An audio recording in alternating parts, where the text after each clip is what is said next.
നമസ്കാരം. നിങ്ങൾ മനസ്സിൽ വിചാരിക്കുന്ന കാര്യം സാധിക്കുമോ എന്ന് നോക്കാം. Please guide me mother in-loss. പൂർണ്ണമായും നിങ്ങളുടെ എനർജി ഈ കാർഡ്സിന് നൽകുക. ലൈക്ക്, സബ്സ്ക്രൈബ് ചെയ്യുക.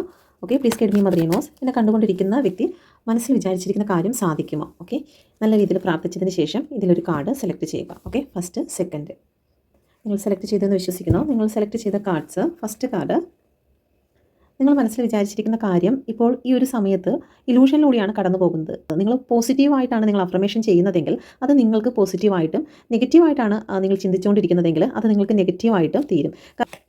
ഓക്കെ, ഇവിടെ 10 ഓഫ് സോഡിൻ്റെ എനർജിയാണ്. അനങ്ങാൻ പോലും വയ്യാത്ത ഒരു അവസ്ഥയും കാണിക്കുന്നുണ്ട്. ഇവിടെ സ്റ്റാറിൻ്റെ എനർജിയും കാണിക്കുന്നുണ്ട്. ഞാൻ പറഞ്ഞതുപോലെ തന്നെ ഒന്ന് നെഗറ്റീവും, ഒന്ന് വളരെ നെഗറ്റീവും, ഒന്ന് വളരെ പോസിറ്റീവുമായിട്ടുള്ള ഒരു സിറ്റുവേഷനാണ്. അപ്പോൾ ഇതിൽ ഏത് സ്വീകരിക്കണം എന്നുള്ള അവസ്ഥ നിങ്ങളുടെ മൈൻഡിനാണുള്ളത്.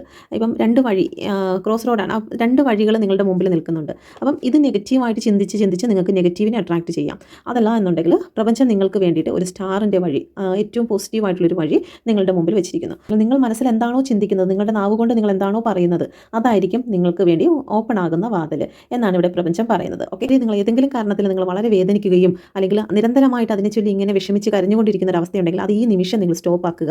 കാരണം നിങ്ങൾ കരഞ്ഞുകൊണ്ടിരിക്കുകയാണെങ്കിൽ നിങ്ങളുടെ നെഗറ്റീവ് വാതിലാണ് ഓപ്പൺ ആക്കാൻ പോകുന്നത്. എന്നാൽ നിങ്ങൾ എത്ര പ്രതിസന്ധി ഉണ്ടായിരുന്നാലും ഞാൻ വിചാരിച്ചിരിക്കുന്ന കാര്യം നേടിയെടുക്കും, അതെൻ്റെ സ്ട്രോങ് അഫർമേഷനാണ് എന്ന് ചിന്തിച്ച് നിങ്ങൾ നല്ല രീതിയിൽ മെഡിറ്റേഷൻ ചെയ്ത് നിങ്ങളുടെ മൈൻഡ് സെറ്റിനെ പോസിറ്റീവ് ആക്കി നിലനിർത്തുകയാണെങ്കിൽ നിങ്ങളൊരു സ്റ്റാറായി മാറും. നിങ്ങൾ മനസ്സിൽ വിചാരിച്ച കാര്യം സാധിക്കും. ഓക്കെ, രണ്ടാമത്തെ കാർഡ് സെലക്ട് ചെയ്ത വ്യക്തിക്ക് നിങ്ങൾ മനസ്സിൽ വിചാരിച്ച കാര്യം 110% നിങ്ങളിലേക്ക് അട്രാക്റ്റ് ആകുന്നു എന്നുള്ളതാണ് ഇവിടെ വന്നിരിക്കുന്നത്.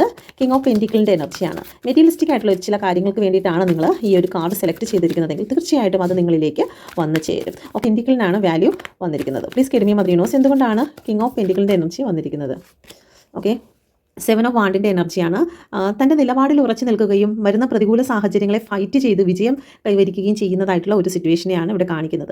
തകർന്നു പോയ ചില കാര്യങ്ങളെ തിരിച്ചു പിടിക്കുവാൻ ശ്രമിക്കുന്നതായിട്ടുള്ള ഒരു എനർജിയാണ് ഈ രണ്ടാമത്തെ കാർഡ് കാണിക്കുന്നത്. ഒരു ഉയർത്തെഴുന്നേൽപ്പിൻ്റെ കാർഡ്. അപ്പം സാഹചര്യങ്ങൾ വളരെ മോശമായിരിക്കാം. ആ മോശമായിരിക്കുന്ന സാഹചര്യത്തിൽ നിങ്ങളുടെ വിൽ പവർ കൊണ്ട് നിങ്ങൾ അതിജീവിച്ച് നിങ്ങൾ വിജയം നേടിയെടുക്കും എന്നുള്ളതാണ് ഇവിടെ പറയുന്നത്. ഓക്കെ, വളരെ പോസിറ്റീവായിട്ടുള്ള രണ്ട് കാർഡ്സുകളാണ്. നിങ്ങൾ അഫർമേഷൻ ചെയ്യുക, പോസിറ്റീവായിട്ട് തന്നെ ഇരിക്കുക.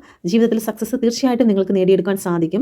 നമ്മുടെ ആത്മവിശ്വാസമാണ് നമ്മളുടെ വേര്. ആ വേരിന് കേടുപാടുകൾ വന്നു കഴിഞ്ഞാൽ നമ്മളാകുന്ന മരം നശിച്ചു പോകും. ഓക്കെ, അപ്പോൾ അതുകൊണ്ട് തന്നെ നമ്മൾ ആത്മവിശ്വാസത്തെ മുറുകെ പിടിക്കുക. തീർച്ചയായിട്ടും നിങ്ങൾ മനസ്സിൽ വിചാരിച്ച കാര്യം നിങ്ങൾക്ക് സാധിക്കും. God bless you. നിങ്ങൾ പേഴ്സണൽ റീഡിംഗ് എടുക്കാൻ ആഗ്രഹിക്കുന്നുവെങ്കിൽ ഈ നമ്പറിൽ നിങ്ങൾക്ക് കോൺടാക്ട് ചെയ്യാം. ടാരോ കാർഡ് പഠിക്കുവാനാണ് നിങ്ങൾ ആഗ്രഹിക്കുന്നതെങ്കിൽ നിങ്ങൾക്ക് കോൺടാക്ട് ചെയ്യാം. Thank you. God bless you.